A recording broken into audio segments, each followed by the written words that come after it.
bosses, and you're watching No Huntsville. No Huntsville. No Huntsville. No Huntsville. We did it. We did it. Is that good? No? Yeah.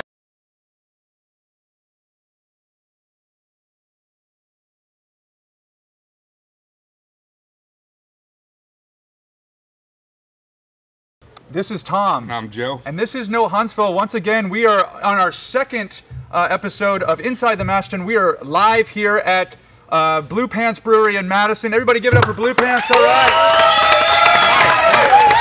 We have a special episode. Once again, we're going to be talking to the brewers here and the guys behind the really good beer. We have Mike, Weedy, and Kara here from Blue Pants. Thanks, guys, for having us over here, and thanks for talking to us about your beer.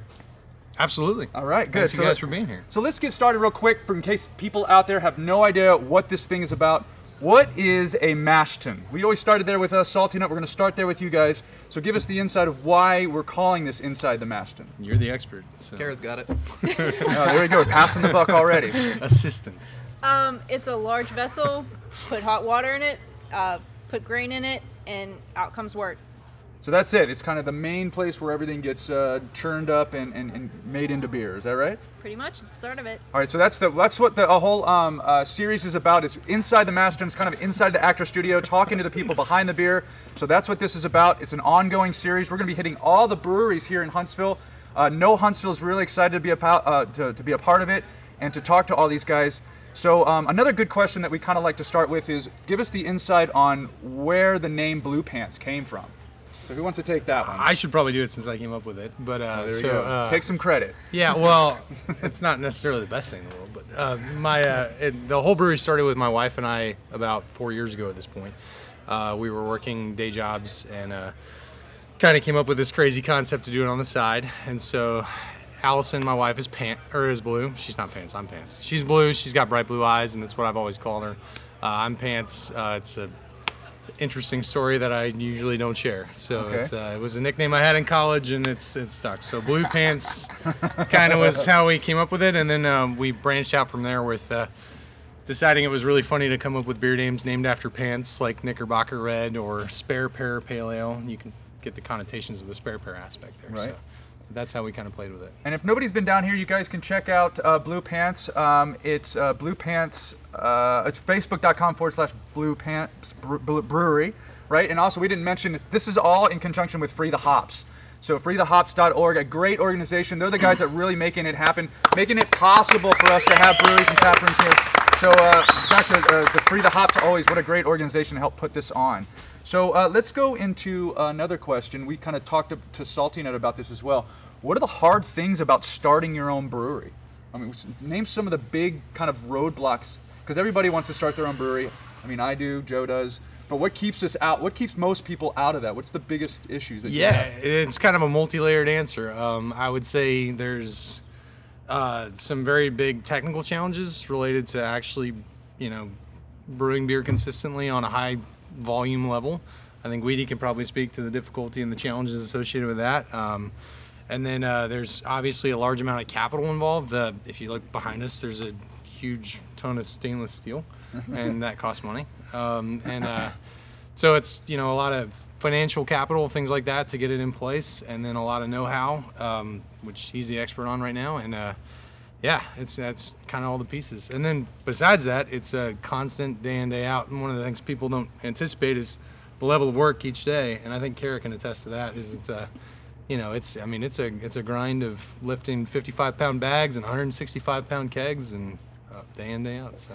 And it's a lot of trial and error. That's what I keep getting from a lot of brewers that we talk to. It's constantly changing small little bits, parts of the recipe to make it change and to make it different. Yeah, absolutely. And the market is constantly changing. I mean, the tastes of the people of Huntsville and Madison County have driven dramatically in different directions since we even started a brewery 4 years ago. And so, that's one of the beers we're going to probably sample in just a minute, but it's actually a sour mash wheat beer, and it's I don't know that even the landscape would have been right for that 3 years ago, but now the discerning taste of the people around here, they're craving stuff like that. They're into it. They love it. Is that an test to the other breweries pushing each other to kind of do different things? Absolutely, that's the case too. I mean, we've got so many great different beers here, I mean, just look at the category of IPA. Right. Sorry, I'm using words like category, but you know, look at the number of IPAs out and about in Huntsville and Madison. Like, I mean, there's every week, or not every week, but you know, every once in a while, there's a new one that comes on board and it's pushing the limits and challenging the rest of the brewers to try to push that envelope of you know, building a quality IPA. Right. So it's absolutely, it's really neat. So Well, let's get right to it. Since we have a whole row here, we should probably start off with drinking some of this beer. So let's start. What end are we starting on We're here? gonna start on the left. We're gonna start on the left. So we can take it away. Tell us what we're drinking. All right, this first beer here on the left is our new summer seasonal. This is peach wheat, or we're calling it wheat with peach. This is actually a Berliner Weiss-based beer. Mike was saying that it uses a souring technique. It's actually pretty common for breweries when they brew sours to do what's called a sour kettle, where they'll do a mash and a sparge like normal, and then they'll have their kettle filled with wort and they'll let it sour overnight. We wanted to do something like that, but we couldn't just only be able to brew one batch at a time. We needed more capacity for the souring aspect of it, so we bought some IBC totes. And we have 8 of those now that we can sour some wort in. It takes us about 17 hours to sour it. And then the next day we could come in and boil it to pasteurize it and kill all the unwanted bacteria that would potentially contaminate some of our equipment. So we're brewing a sour beer in a safe way. And actually, I hate using the word sour because this is not really a truly sour beer. It's a tart beer. A sour beer has a very low pH, normally around 2.5 to 3.0. This is right about 3.2 on the pH level. Not quite as sour as some of the true sour beers. yeah, the way I heard it, coin was sort of an introductory sour. It's you know, definitely more different. tart. It's really good though. but It's it's pretty good. it's not over the top in terms of tartness. So This was a real challenge for us. We wanted to brew something that was using a kind of progressive technique, and we wanted something that we could say we're brewing a really quality summer beer. And a lot of times when you think of the styles that are brewed in the summers, you think of cream ales and wheat beers and blondes, and most people don't associate those with being high quality beers. So we wanted to do something a little bit more unique and still have something that's easily drinkable is the big thing for this summer, and thirst quenching. And that little bit of tartness we really feel like is going to be a big help for the drinkability in the hot summer months. It's really good. Yeah. Whose idea was it to come up with this one? that's probably a pretty funny story. It was definitely Weedy's idea, and I definitely gave him a lot of crap about it.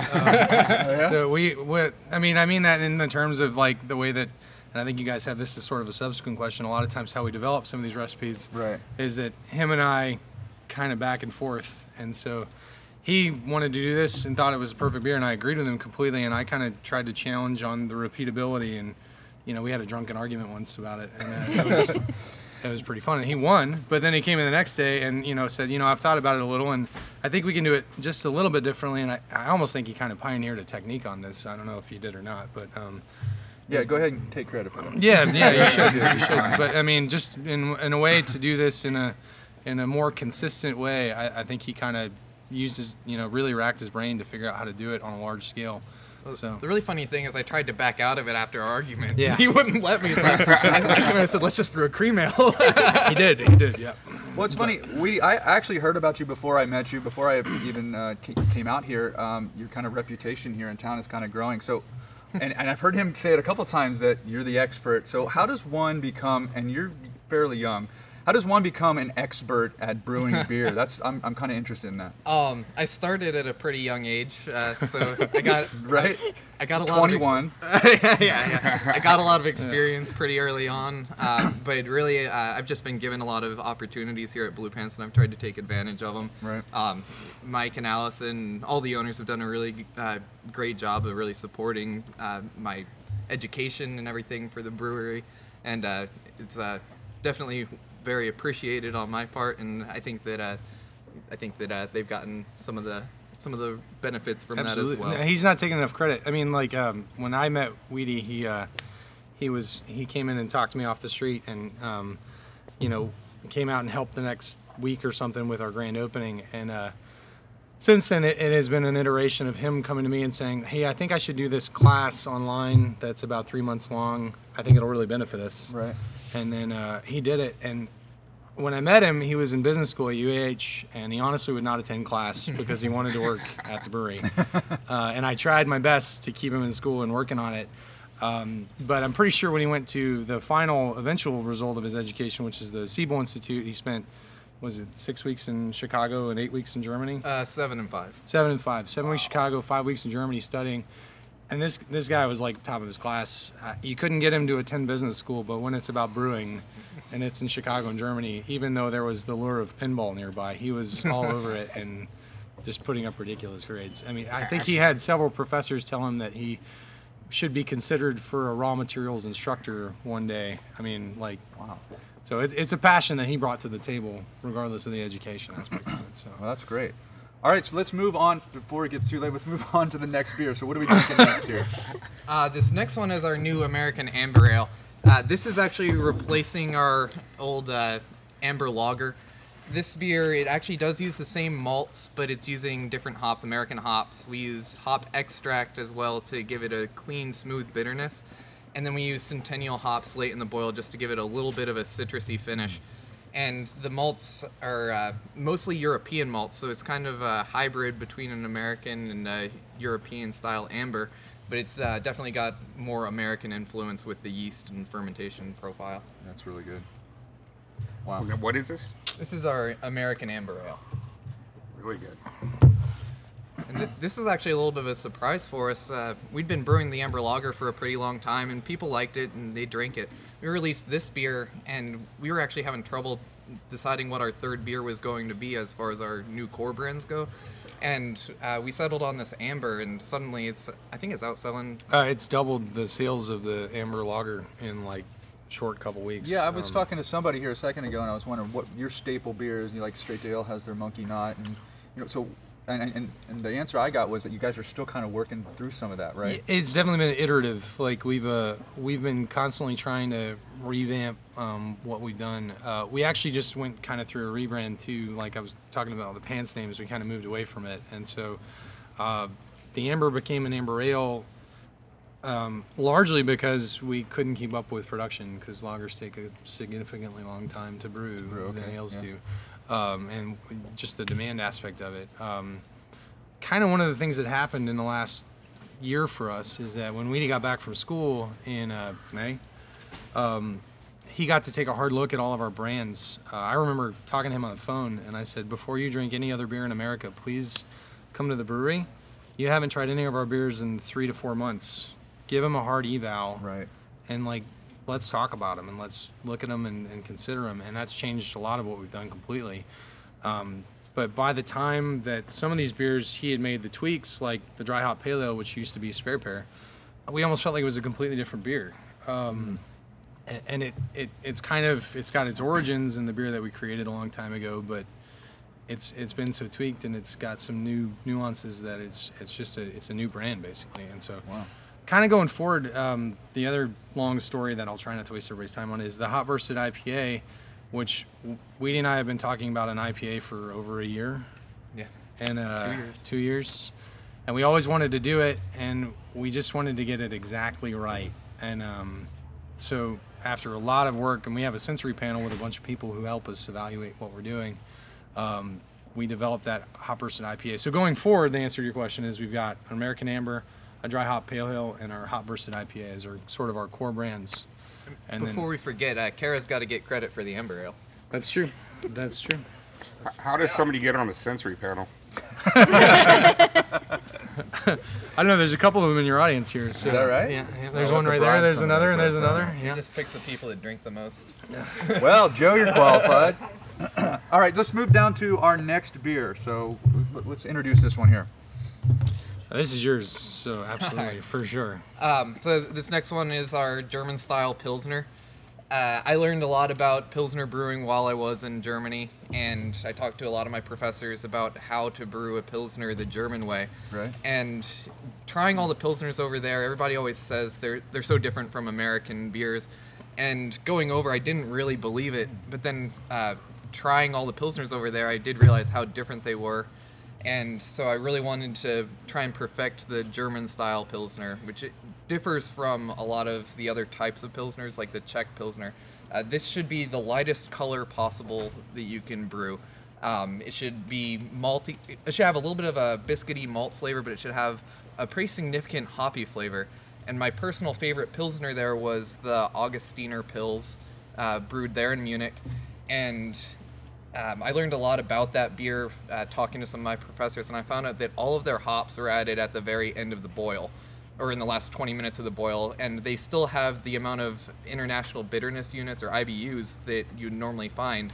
And so that means they were using a lot more hops than most people as far as the quantity goes, but they weren't getting the same type of harsh bitterness, and they were getting all of the flavor from the hops and all the aroma.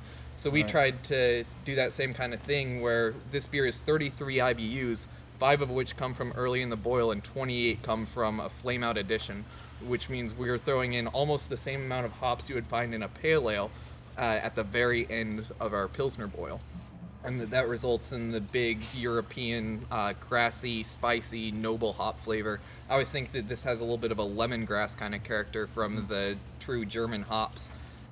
We ordered everything from Hopsteiner, who got their hops from the Hallertau region of Germany.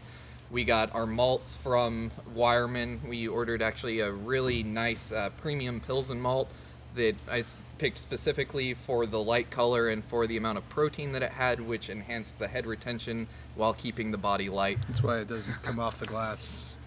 So there was a lot of science behind this beer, and we did our calculations the way that the German brewmasters would do them. We kept our pH low to keep the color low. So there's a lot of things that you might not think about that go into beer that we really tried to take into account here. And actually, I personally am really happy with the results, and the results have shown up as well in the reviews that we've seen online. Right now, I think this is our first beer that's been given a world-class rating on beeradvocate.com with a 95. Oh, man.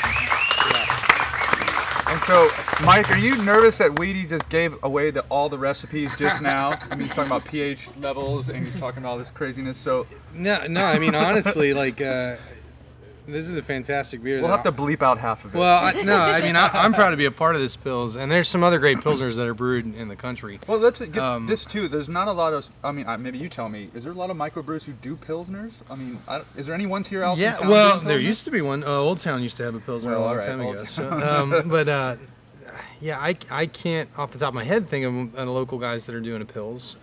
They're certainly done in the area. I can go up to Nashville. I think that Little Harpeth does a Pilsner. There's some of the breweries up there potentially are doing it. I know Jackalop's doing one too. So nobody maybe in this immediate vicinity. That's really good. So It's a really hard style to master, and I think a lot of people realize that there's a lot of unknowns. So unless you've learned from a German brewer, it really is hard to replicate. Is there a stigma with it, like because it's Coors Light or? You know, it's funny. Worried about that. We actually Right? were worried about So Well, that's a good one. I mean, I know that's because way. I drink a lot of Pilsner, you know that. But this is like really good. There's I mean, a lot of flavor to it that you So need. Yeah. it's funny. So Carrie used to work at Wish Your Beer, and they're obviously Okay. one of our best places that sells our beers Great in town. place out there, Yeah, and Damon over there, I remember him coming in early in the Pils' life and just telling me how it was selling like crazy, and he was like, he was worried because it says Pils and people Right. may have a misconception about what they're actually picking up. He sent me a message the other day that it said it was the #1 selling beer in Wish Your Beer since February. Wow! Holy cow, man! So Might have found your staple. There you go. I mean, that's a credit to the people that work there also, because they know what they're getting and they know how to educate people and tell them, this isn't Budvar, this is a Right. this is a quality German style Pils. So, but I mean, it's obviously people are receiving it insanely well. So, All right, let's move down the line here. What do we got next? This is our new dry hopped pale ale. So Mike mentioned earlier that it kind of originated from Spare Pair. The Spare Pair recipe changed so many times over the course of the 2 years that we brewed it. By the end, this was so different from what it said on the label that we just said we were just going to brew a whole new beer. So originally, the Spare Pair was actually 2 pale ales that we blended into one, and then we started brewing it the next year as one beer. And then somebody messed up and grabbed the wrong malts for one of the batches. Yep. And we didn't notice until after we sent it out how dark the color was. Yep. Because we were just in a rush to get the beer out at the time, and so that was before he went to school, just for the record. and then Before Kira as well. yeah, and then As a former brewer. we actually liked that beer that was brewed with the incorrect malts, but it was a little bit too malty, so we ended up taking that and we reduced the Munich malt that had been accidentally replaced for two-row. We did a split between the two, and then after that we gradually were going back towards the original malt bill. And then we started dry hopping it about almost a year ago. Yeah, it's been a while.